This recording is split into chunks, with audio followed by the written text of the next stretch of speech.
سے پاکستان تحریک انصاف کے ساتھ مذاکرات میں بیٹھیں گے، چاہتے ہیں ملک آگے چلے، ملک کسی انتشار سے مزید نقصان کا متحمل نہیں ہو سکتا۔ پاکستان تحریک انصاف کے ساتھ مذاکرات کے لیے ہم نے ان کی پیشکش قبول کی تھی۔ وزیر اعظم شہباز شریف کی وفاقی کابینہ کے اجلاس میں گفتگو، کہا کہ ابھی ہم نے میجر حمزہ اسرار شہید کا جنازہ پڑھا ہے۔ میجر حمزہ اسرار شہید نے خارج کا مقابلہ کیا۔ حمزہ اور اسرار اور سپاہی محمد نعیم نے جام شہادت نوش کیا۔ قربانیوں کی تکریم اور توقیر ہم سب کا فرض ہے۔ ہاؤس کمیٹی کے لیے تیار ہے۔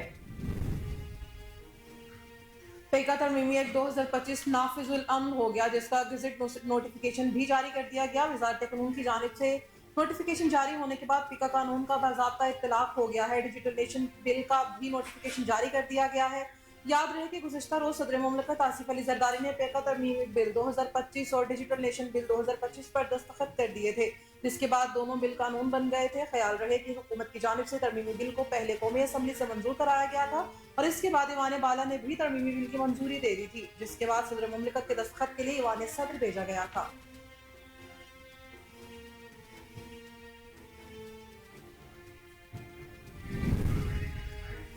حکومت نے مہنگائی کی چکی میں پسے عوام کو ایک اور جھٹکا دینے کی تیاری کر لی۔ بجلی 1 روپے 69 پیسے فی یونٹ مہنگی ہونے کا امکان ہے۔ بجلی مہنگی ہونے سے بجلی صارفین پر 1 ارب 68 کروڑ روپے کا بوجھ پڑے گا۔ درخواست مالی سال 2025-2024 کے لیے جمع کرائی گئی ہے۔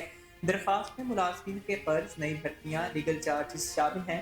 درخواست میں ایڈمنسٹریٹر کاسٹ اور دفتری آپریشن کاسٹ وغیرہ کو بھی شامل کیا گیا۔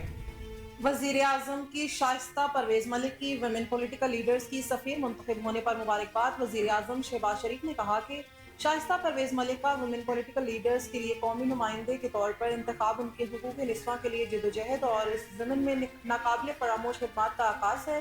ان کا کہنا تھا کہ شائستہ پرویز ملک کا بطور قانون ساز پاکستان میں خواتین کے حقوق کی فراہمی کو یقینی بنانے میں کلیدی کردار رہا ہے۔ وزیر اعظم نے کہا کہ امید ہے کہ شائستہ پرویز ویمن پولیٹیکل لیڈر کی پلیٹ فارم کے ذریعے بین الاقوامی سطح پر پاکستان کا نام روشن کریں گی۔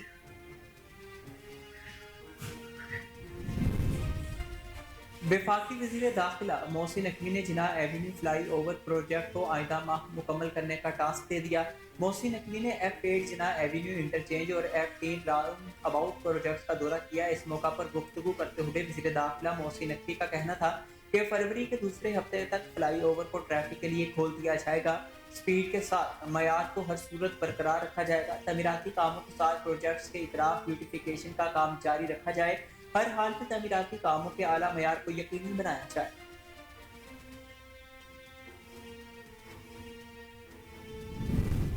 وزیر اعلیٰ مریم نواز سے یورپی یونین کے خصوصی نمائندہ برائے انسانی حقوق اولف شکوک کی قیادت میں وفد نے ملاقات کی۔ ملاقات میں بنیادی انسانی حقوق، جمہوریت اور قانون کی حکمرانی کے فروغ پر تبادلہ خیال کیا گیا۔ وزیر اعلیٰ مریم نواز نے یورپی یونین کی پاکستان خصوصاً پنجاب سے مسلسل شراکت داری اور انسانی حقوق کے معاملے پر تعمیری روابط کو سراہا۔ وزیر اعلیٰ پنجاب مریم نواز کا کہنا تھا کہ پاکستان اقوام متحدہ کے انسانی حقوق کے میکانزم کے ساتھ بھرپور تعاون کر رہا ہے۔ پنجاب حکومت جمہوریت، قانون کی حکمرانی اور انسانی حقوق کے فروغ کے لیے پرعزم اور کاربند ہے۔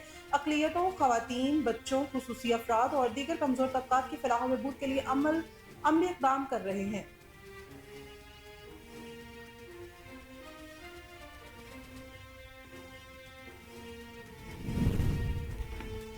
پاکستان ون چائنا پالیسی پر عمل پیرا ہے۔ پاک چین دوستی پر لگائے گئے گھناؤنے الزامات کی شدید مذمت کرتے ہیں۔ اسلام آباد میں ہفتہ وار پریس بریفنگ کرتے ہوئے ترجمان دفتر خارجہ شفقت علی خان کا کہنا تھا کہ پاکستان اور چین کے درمیان دو طرفہ برادرانہ تعلقات ہیں۔ پاکستان چین کے ساتھ دوستی کے متعلق بے بنیاد الزامات کو مسترد کرتا ہے۔ انہوں نے کہا کہ امریکہ کے پیچھا چھوڑا جانے والا جدید اسلحہ افغانستان میں موجود ہے۔ پی ٹی پی نے پاکستان میں حملوں کے لیے استعمال کیا۔ ہم نے کابل میں موجود حکام کے ساتھ ہتھیار استعمال کرنے کے ثبوت شیئر کیے۔ ٹی ٹی پی کے پاکستان میں امریکی ہتھیاروں کے استعمال سے متعلق مزید شواہد بھی موجود ہیں۔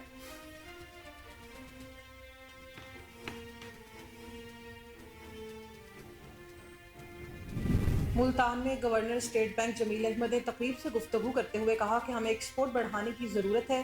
ہماری توجہ روایتی آئٹمز پر ہی رہی ہے۔ انہوں نے کہا کہ ہمیں نئے پروڈکٹس کو پروموٹ کرنا چاہیے اور ہم ایکسپورٹرز کے لیے ایک نئی اسکیم لے کر آ رہے ہیں۔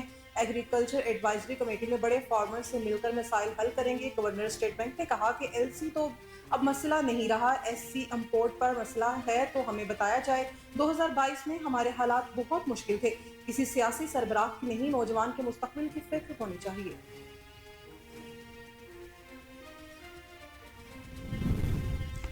سپریم کورٹ میں فوجی عدالتوں میں سویلینز کے ٹرائل کے خلاف انٹرا کورٹ اپیل پر سماعت کے دوران جسٹس جمال خان مندوفعل نے ریمارکس میں کہا کہ مخصوص قانون کے تحت بننے والی عدالت کا دائرہ اختیار بھی محدود ہی ہوتا ہے۔ دوران سماعت جسٹس جمال خان مندوفعل نے گزشتہ روز دی جانے والی آبزرویشن پر وضاحت دیتے ہوئے ریمارکس میں کہا کہ کل خبر چلی ہے کہ 8 ججز کے فیصلے کو دو ججز غلط کہہ دیتے ہیں۔ اس خبر پر بہت سے ریٹائرڈ ججز نے مجھ سے رابطہ کیا۔